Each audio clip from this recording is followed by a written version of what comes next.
지도 제가 나눠드렸던 거 혹시 갖고 계세요? 예? 지도 나눠드렸던 거? 거기 보시면 제가 오늘 아이패드를 안 들고 나왔는데 바울이 이 이방 땅에 있는 유대인들에게 복음을 전하기 위해서 파송이 되지 않습니까? 파송이 되는데 어디에서 파송이 되냐면 수리아의 안디옥 교회라고 하는 곳에서 파송이 되잖아요. 그래서 우리가 그 지도를 나눠드리면서 제가 1차 전도 여행, 바울의 1차 전도 여행이라 그래서 그게 이제 바울이 어디로 갔는지 구브로, 키프로스라고 하는 이 제주도 한 5배 정도 되는 굉장히 큰 섬, 그리고 루가우니아 지방, 이 루가우니아 지방에 이제 그 안디옥이라고 하는 도시가 있는데 이건 어떻게 해요? 구브로의 안디옥하고 다르게 비시디아의 안디옥이라 했죠. 이고니온, 그다음에 루스트라, 더베. 이곳에서 이제 바울이 복음을 전해요. 그리고 하나님께서 놀라운 열매를 주셨습니다. 예? 자, 그런데 여러분 어때요? 다 좋은 일만 있었던 게 아니었잖아요. 예? 이들이 이방인들에게 복음을 전하면서 문제가 이제 도출이 되기 시작을 하는데, 엄밀하게 말해서 여러분 바울과 바나바는요 이방인들만을 위한 선교를 떠났다기보다는 1차적으로 여러분 안디옥 교회에서 이들을 파송했을 때는 어떤 이유에서 파송했냐면 이방 땅에 살고 있었던 유대인 디아스포라, 흩어져 있는 유대인 공동체가 있었잖아요. 다 흩어졌었다 그러지 않았습니까? 남유다가 멸망했었을 때 그들이 여러분 흩어져 있었지만 그들이 여러분 어떻게 남자가 한 10명 정도만 모이면 회당이라고 하는 것을 만들어서 그들이 하나님 앞에 예배드리고 그 율법 준수하는 것들을 가져가 서로 강독하면서 그렇게 하나님을 믿었는데 그들에게 어떻게 해요? 디아스포라에게 이제 예수 그리스도가 메시아인 것, 그리스도인 것을 복음을 전하기 위해서 이 바울과 바나바를 파송을 한 거예요. 그런데 어떤 일이 벌어졌어요? 다니는 회당마다 다 여러분 긍정적인 반응을 했던 게 아니었잖아요. 유대인들이 방해했습니다. 거절하기도 하고. 그래서 그것이 좌절되자 아하, 이제 우리가 해야 될 일은 이게 아니구나 라고 생각을 해서 이방인들을 적극적으로 선교의 대상으로 삼기 시작을 해서 바울의 어떤 이 1차 전도 여행의 이 루트가 다 경로가 정해진 것이라고 여러분들 보시면 됩니다. 다시 말해서 왜 그들의 여러분 1차적인 주요 목적은 뭐냐면 외국에 살면서 이 오실 메시아를 대망해 온 유대인 교포들에게 나사렛 예수 그리스도가 하나님께서 보내신 그 메시아라고 하는 것, 그리고 유대인들이 500년 이상 기다려온 바로 그 메시아라는 것을 선포하는 게 이 바울과 바나바의 1차적인 소임이었어요. 그러다가 그 복음을 전하다가 어떻게 해요? 우여곡절 끝에 이제 이방인들에게까지 그 영역이 확장이 된 겁니다. 어찌됐건 이 전도 여행, 1차 전도 여행의 여러분 결과는 대성공이었습니다. 예? 사람의 여러분 예상을 뛰어넘는. 바울과 바나바는요 예수님의 십자가의 달리심과 부활 그리고 승천을 집중적으로 어떻게 해요? 가르치고 전파했고 구약 성경을 중심으로 이 예수가 십자가에 달리고 부활하신 예수가 어떤 의미에서 메시아이고 그리스도인지를 가르치고 증거했어요. 그러다 보니까 이렇게 많은 수의 이방인들이 이 그리스도교를 믿기 시작을 하잖아요. 개종한 이방인들을 보는 유대인, 정통 유대인 출신의 신자들 가운데서요 입을 삐죽이는 사람들이 있는 거예요. 과거의 율법을 준수하지 않고도 하나님의 백성이 될 수 있단 말인가? 이게 자기들 안에서는, 왜냐하면 그걸 자기들은 보고 배웠기 때문에, 과거의 이 율법을 준수하지 않고도 어떻게 하나님의 백성이 될 수 있단 말인가? 이런 의문을 갖기 시작하는 겁니다. 아니 저 사람들이 복음을 전했다고 했는데 그 이방인들이 오로지 그 복음을 믿기만 하면 하나님의 백성이 될 수 있다고? 이런 의문을 갖기 시작을 해요. 그러면서 여러분 1절 보세요. 1절 보면 제가 왜 지도를 보라 그랬냐면 어떤 사람들이 유대로부터 내려왔다 그랬잖아요. 유대로부터 내려와서 여러분 이들이 도착한 곳이 어디냐면 수리아의 안디옥.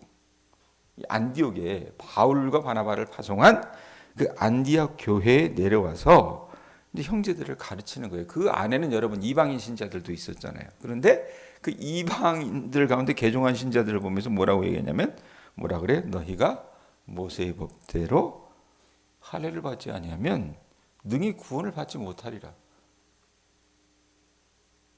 이런 추상과도 같은 얘기를 해요. 예? 유대로부터 가르치러 온 사람들 중 일부가 누구든지 구원을 받고자 하면 할례를 받아야 된다라고 그렇게 딱 이야기를 하는 거예요. 못을 박아요.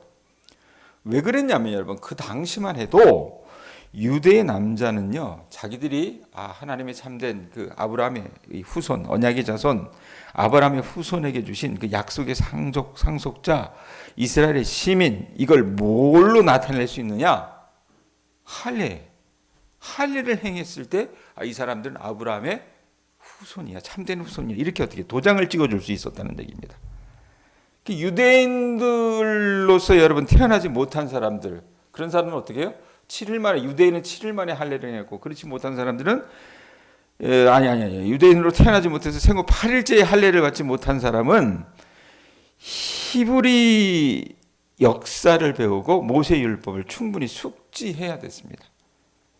그 지식을 검증받은 후에 이들에게 세례를 주고 그 다음에 어떻게 해요? 할례를 줬다고 말이에요. 그제야 이제 이 헬라파 유대인들 정통 유대인들 가운데 이 그리스도인이 된 이 바리새파 이 그리스도인들이 뭐라고 얘기하냐면 만약에 그런 어떤 과정을 거쳐서 어떤 성경 공부도 하고 그 다음에 세례도 받고 할례를 받은 이 사람들에 한해서 뭐 어떻게 도장 찍어주는 거야. 너도 언약의 자손이야. 예? 이렇게 얘기를 했다 그 말입니다. 하나님 나라의 정당한 시민이야. 이러면서 어떻게 해요? 자기들 모임으로 받아들여 주었어요. 자, 그런데 이들이 봤을 때에 바울과 바나바를 통해서 이렇게 그 예수를 알게 된 사람들은요, 자기들의 히브리 배경을 가지고 봤을 때는요, 도저히 납득할 수가 없는 사람들이었다 그 말입니다. 이 사람들이 여러분 모세 율법을 아는 것도 아니었고요. 예? 어떻게 이 사람들이 어떻게 새 언약의 의미를 제대로 알 수 있겠는가? 모세 율법을 알지도 못하는데. 그럼 하나님 나라의 시민이 된다고 하는 게 어떻게 저렇게 쉽게 되지? 예? 그래서 여러분 자기 나름대로 타당한 이유를 가지고 이제 물어대기 시작을 했던 거. 어떻게 저것들을 우리가 소위 말하면 우리의 모임에 받아들일 수 있겠는가? 구원받았다고 말할 수 있겠는가? 이러니까 어떻게 해요? 그들에게 그 귀한 사역을 했던 바울과 바나바와 그 다음에 유대로부터 내려온 이 형제들 가운데 논쟁이 일어난 거예요. 갈등하기 시작한 말싸움을 하기 시작을 한 겁니다. 예? 이거 이대로 두면 안 되겠다라고 생각을 해서 어떻게 해요? 너 잘났고 나 잘났고 해서 헤어진 게 아니라 초대교회가 여러분 문제를 푸는 방식들이 이렇게 지혜롭습니다. 그럼 이 문제에 대해서 어떻게 한번 좀 물어보자. 원조가 어디예요? 그 당시에는 수리아의 안디옥이 아니라 어디입니까? 예루살렘 교회잖아요. 예루살렘 교회로 바울과 바나바를 포함한 대표단을 이 안디옥 교회 대표단을 어떻게 해요? 파송하기로 결정합니다. 이들이 이제 예루살렘 교회로 올라가는 거예요. 이 대표단이 도착을 해서 교회와 사도들의 영접을 받았습니다. 그동안 자기들을 통해서 행하셨던 하나님의 그 놀라운 역사, 이방인들이 회심하고 돌아온 그 역사들을 사마리아를 거칠 때도 이야기하고 막 이렇게 얘기하니까 어떻게 다 하나님께 영광을 돌리고 찬송하고 이런 일들이 있었는데 예루살렘 교회 딱 와서요. 그 보고를 딱 하니까 어떻게 다 아멘 아멘 하고 받아들이는 사람들도 있었지만 어떻게 안디옥 교회에서처럼 저기요 손 들고 어떻게 난 이거 받아들일 수 없는데요 이러면서 문제를 제기했던 사람들이 있었던 겁니다. 그 사람들이 어디입니까? 5절 보세요. 5절 1절과 같은 말을 합니다. 5절에 뭐라고 얘기해요? 바리새파 중에 어떤 믿는 사람들이 일어나 말하되 이래놓고 뭐라고 얘기해요? 이방인에게 할례를 행하고 모세 율법을 지키라 명하는 것이 마땅하다 하니라. 같은 말이에요. 1절에 있는 말씀이랑 5절에 있는 말씀이랑. 모세의 법대로 할례를 받지 않으면 능히 구원을 받지 못한다. 그러니까 어떻게 해요? 이방인에게 할례 행하고 모세 율법을 지키라. 그렇게 명하는 것이 마땅하다. 바리새파로 신앙을 갖게 된 사람들이 여러분 자기들 입장에서 봤을 때는 이 이방이라고 하는 것들. 왜냐하면 여러분 이방인들을 그때 당시 유대인들은 어떻습니까? 자기네들이 비록 식민지 생활 식민지에 억압받는 그 민족이긴 했지만 민족적인 자긍심은 대단했다 그랬잖아요. 그러니까 자기들이 봤을 때 이방인은 어떻게 얘기했습니까? 개처럼 여겼어요. 개처럼. 예? 우리 집사님들도 그렇고 권사님들도 그렇고 가끔 가다 보면 어떻게 해요? 욕을 거하게 하시는 분들이 있어요. 예? 안 그래요? 예? 왜 웃으세요, 백정희 권사님? 예? 근데 못마땅하게 여기는 사람도 어떻게 해요? 저거 뭐 하면서 X 이러잖아요. 그러니까 X처럼 여긴 거예요. 그래가지고 자기네들이 봤을 때 저 개 같은 것들이 어떻게 해? 예? 아니 자기 입장으로 봤을 때는 아무런 증표도 없잖아요. 그들이 예수를 믿었다고 하는 그 이유만으로 하나님 나라의 백성이 됐다는 걸 뭘로 증명하냐? 어? 그러니까 그 말이 안 되니까 이방인에게 할례 행하고 그 다음에 모세의 율법을 지키라고 명하는 것이 마땅하다. 틀린 말 아니죠. 예, 일리가 있는 얘기입니다. 그래서 어떻게 해요? 문제를 놓고 예루살렘 교회 장로들과 지도자들이 이 일을 의논하기 위해서 이제 공식적으로 회의를 가진 거예요. 그리고 막 의견 막 서로 이렇게 치고받고 하다가 이제 해결 방안을 제시한 인물이 오늘 말씀에 보면 누구냐면 베드로입니다. 베드로 한번 보세요. 7절부터 10절입니다. 7절부터 10절 한 번 더 읽읍시다. 읽습니다. 시작. 많은 변론이 있은 후에 베드로가 일어나 말하되 형제들아 너희도 알거니와 하나님이 이방인들로 내 입에서 복음의 말씀을 들어 믿게 하시려고 오래전부터 너희 가운데서 나를 택하시고 또 마음을 아신 하나님이 우리에게와 같이 그들에게도 성령을 주어 증언하시고 믿음으로 그들의 마음을 깨끗이 하사 그들이나 우리나 차별하지 아니하셨느니라. 자, 그럼 베드로는 이미 경험이 있잖아요. 그죠? 예? 베드로에게는 여러분 이미 한 번의 경험이 있었습니다. 그게 뭡니까? 사도행전 10장에 보면 가이사랴에 있는 고넬료라고 하는 이 이방인 백부장이 정말로 사람들을 구제하고 하나님 앞에 바른 삶을 사는 것을 하나님께서 보시고 그를 구원하시고자 해서 어떻게 합니까? 베드로에게 하나님께서 환상 중에 나타나셨잖아요. 그리고 그에게 가게 하셔서 하나님의 말씀을 전하게 하고 그들에게 안수했을 때 오순절 성령 강림의 역사와 같은 역사가 그 고넬료의 집에도 임했던 것을 보지 않았습니까? 그렇죠? 예? 그걸 알고 있었단 말이에요. 근데 여러분 그 이전에 그 고넬료의 집에 가기 전에 꿈을 꾸기 이전에 여러분 베드로는 어땠습니까? 똑같이 생각했어요. 그 바리새파 유대인들처럼 똑같이 어떻게 생각했습니까? 아유 저거 더러운 것들, 아유 저거 개 같은 것들 이렇게 생각을 했다고 말이에요. 저 부정한 것들. 그런데 하나님이 어떻게 해요? 베드로의 이런 어떤 이 좁혀 있는 사고관을 깨뜨려 버리신 거잖아요. 환상을 통해서. 그리고 실물교훈으로 이 고넬료의 집에 가서 하나님께서 행하셨던 일들을 보게 하시고 어떻게 해요? 직접적으로 자기가 그들에게 안수하고 성령이 이 오순절 다락방의 역사에 임했던 것처럼 그 고넬료의 집에도 임했던 것을 그가 체험을 했어요. 그리고 그 일 때문에 여러분 사도행전 11장에 보면 베드로가 공격을 받아요. 예루살렘 교회에 와가지고 있었던 일을 보고하니까 저것이 어떻게 네가 말이야 수사도라고 하면서 사람들을 끌고 가가지고 어떻게 이방인의 집에 가서 함께 마시고 그 짓을 해 이랬을 때 하나님께서 행하셨던 것을 자기가 어떻게 간증식으로 얘기를 해요. 근데 여러분 교회라는 게 어떻습니까? 제가 늘 얘기하지만 사람들은 듣고 싶은 것만 들어요. 박수치고 찬양하고 감사하고 이런 사람들이 있는 반면 어떻게 해요? 아직도 목매고 있는 사람들이 있단 말이에요. 그래서 이 부분에 대해서 뭔가 정리를 해줘야 될 사람이 누굽니까? 베드로였던 거예요. 그 베드로가 얘기하는 말씀이 아까 읽었던 7절부터 10절입니다. 뭐라고 얘기합니까? 베드로는요, 이방인에게 복음을 전하게 하시려고 자신을 택하신 분이 누구예요? 하나님이라고 얘기합니다. 자기는요, 그냥 유대인들에게 복음을 전하는 것이 자기의 사명 정도일 거로 생각했는데 그게 아니라는 것을 하나님이 말씀해 주셨고 가르쳐 주셨다고 얘기해요. 사도들과 장로들 가운데서 유독 자신을 선택해서 이 가이사랴의 백부장 고넬료의 가정에 파송해 주셨잖아요. 그러면서 사람을 외모로 취하지 않는다는 말씀. 여러분 한번 보세요. 8절 보세요. 8절 보면 뭐라고 얘기합니까? 또 그래놓고 뭐라고 얘기해요? 마음을 아시는 하나님이. 예?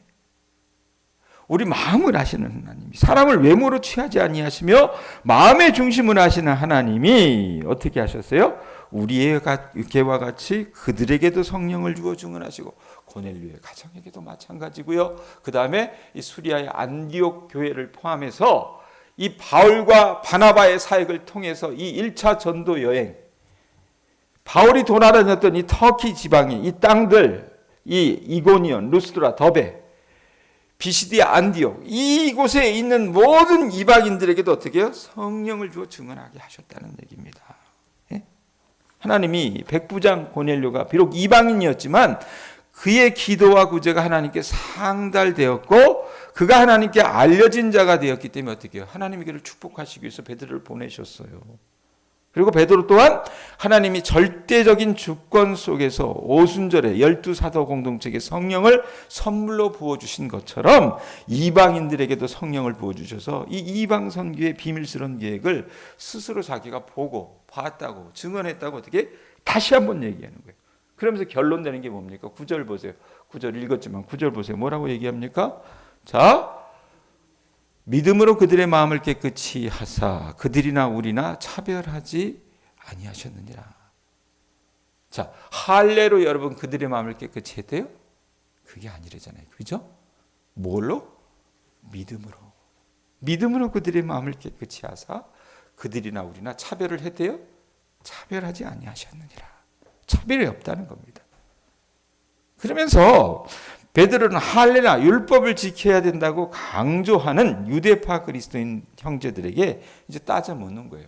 10절 보세요. 뭐라고 얘기합니까? 그런데 지금 너희가 어찌하여 누구를 시험해요? 하나님을 시험하여 우리 조상과 우리도 능히 매지 못하던 멍에를 제자들의 목에 두려느냐. 여러분 유대인들은 알고 있었어요. 자기네들이 목숨처럼 붙들고 있었던 그 율법이라고 하는 것이 자기들도 능히 매지 못하는 멍에라고 하는 것을 알고 있었습니다. 예? 그만큼 여러분 이 율법을 지킨다고 하는 것이 심히 무겁고 정말로 무겁다는 것을 베드로가 어떻게 해요? 그냥 실토하고 있는 겁니다. 그러면서 결론을 맺어요. 11절 보세요. 뭐라고 얘기합니까? 자, 11절 한번 같이 더 읽습니다. 시작. 그러나 우리는 그들이 우리와 동일하게 주 예수의 은혜로 구원받는 줄을 믿노라 하니라.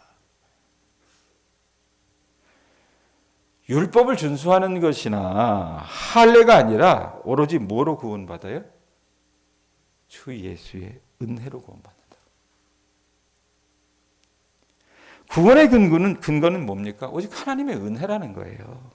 그리고 이 은혜는 오직 예수 그리스도를 통해서 가능해졌고 오직 믿음으로만 받을 수 있다는 얘기를 지금 하고 있는 겁니다.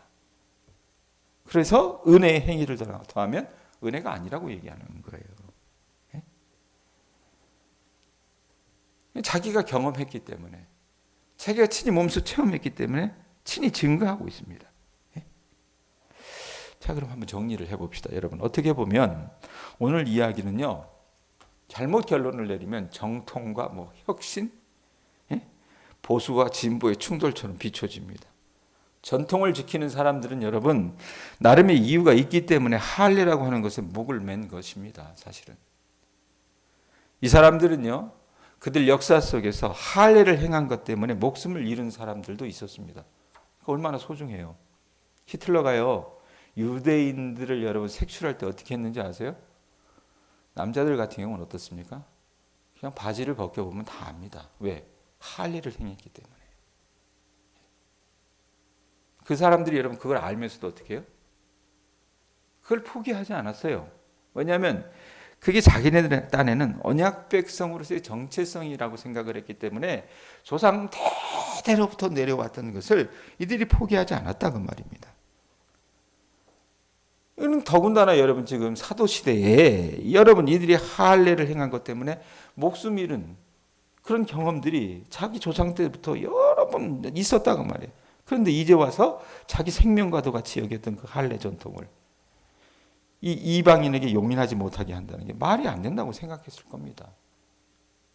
일리가 있는 얘기입니다, 여러분. 누구나 이런 문제에 봉착할 수 있다고 생각을 합니다. 그러나 여러분 어떻게 해요? 우리의 생각으로 여러분 하나님의 생각을 가둬서는 안 된다는 거 하나님이 말씀해 주시는 거예요. 이미 여러분 베드로는 하나님께서는 이 문제가 대두될 것을 아시고 사도행전 10장 15절에 어떤 말씀하시냐면 한번 찾아보세요. 찾아볼 수 있는 분. 10장 15절에 환상을 통해서 하나님께서 베드로에게 얘기해 주시면서 뭐라고 얘기합니까? 베드로가 자기가 수리하는 장면인데 뭐라고 얘기해? 15절에 보면 10장 15절에 보면 뭐라고 얘기합니까? 뭐라 그래요? 또 두 번째 소리가 있으되 하나님께서 뭐 하신 것을 깨끗하게 하신 것을 내가 뭐라 그래요? 속되다 하지 말라 하더라. 이미 하나님이 어떻게 해요? 그 구원의 폭을 그만큼 넓혀 주셨어요. 그리고 이 할례라고 하는 것이 그렇게 목숨 걸고 지켜야 될 게 아니라는 것을 말씀을 해 주신 거예요. 자신들의 의견이 중요한 게 아니잖아요. 베드로도 자신의 의견을 관철하려고 하는 것이 아니라 자기 인생 속에서 자기 사역 경험 가운데서 하나님이 말씀하신 것을 이야기하고 이것이 어떻게 합니까? 이들 안에 있었던 갈등을 푸는 중요한 열쇠가 된다고 말입니다. 자, 어떻게 적용할까요, 여러분? 우리도 살아가면서 우리가 목숨처럼 붙들고 있는 게 있습니다. 자, 그런데 그게 잘못하다간요, 사람 잡을 때 있습니다. 우리 속담에 그런 말 있잖아요. 애 씻는 물 버리다가 애까지 버린다고. 예? 혹시 우리 안에 그런 부분들이 없는지 여러분들 한번 좀 살펴보셨으면 좋겠고, 무엇보다 여러분 우리의 준칙은 뭐예요? 내 경험이 아니에요. 그죠? 나의 어떤 이력이 아닙니다. 뭡니까? 하나님이어야 합니다. 하나님이 말씀하신 것. 그래서 오늘 말씀 주신 것들 여러분들 잘 보시고 무엇보다 주 예수의 은혜로 구원받는 줄을 저나 여러분이나 깨닫고 그 말씀을 본받아서 살아나가실 수 있는 주님의 자녀들 되실 수 있기를 바랍니다.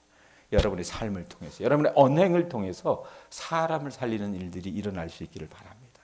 그러지 않고 내 고집, 내 아집 때문에 사람을 곤란케 하거나 힘들게 하는 일들이 일어나서는 안 될 것이라고 생각합니다.